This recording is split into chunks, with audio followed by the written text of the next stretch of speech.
Open borders. I'm confused. Now, if somebody was to, you walk in your home, somebody in there on your couch eating your food, what would you do? Oh shit! I got a couple of Right? Yeah. Somebody taking they either walking out in handcuffs or they getting carried out, right? Yeah, right. Okay. What would your reason for feeling that way be based on? Because I was violated. How? By you stealing from me. Entering In my into a space. private property and space that you didn't belong into, that belonged to somebody else, and using resources that were not yours. Your reason. So what if they hold on? What if they said, "But I'm poor, but I'm hungry, but I'm homeless. You gotta help me out." Would that change your perspective? Absolutely not. Wait a minute. If somebody was in your car and they sitting in your car sleeping, "Oh, I had to break in. It's cold outside, bro. I had nowhere else to lay down." Same concept, right?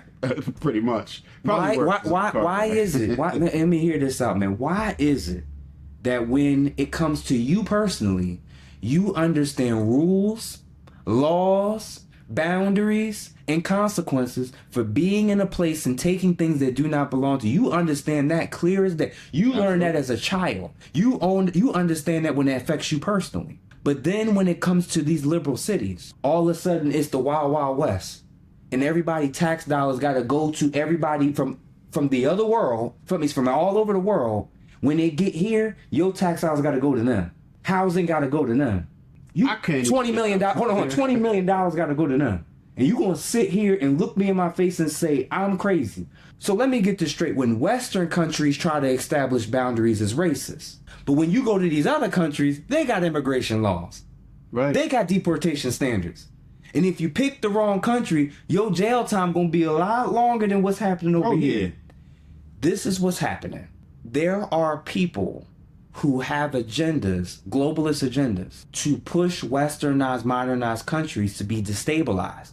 They're trying to destabilize the education system, destabilize the nuclear family unit, destabilize the economic environment, and replace the working class of individuals who have all these rights, who have all these standards, replace them with a class of individuals who are not going to demand those things, and with AI and robots. Just to clarify, if you really slow down and you learn and observe how they're manipulating and getting their policies every 2 to 4 years passed, and we're losing less rights every 4 years no matter who's in office. They've got you so locked in on the actual cheerleaders dancing during halftime that you're missing what's happening in the actual game.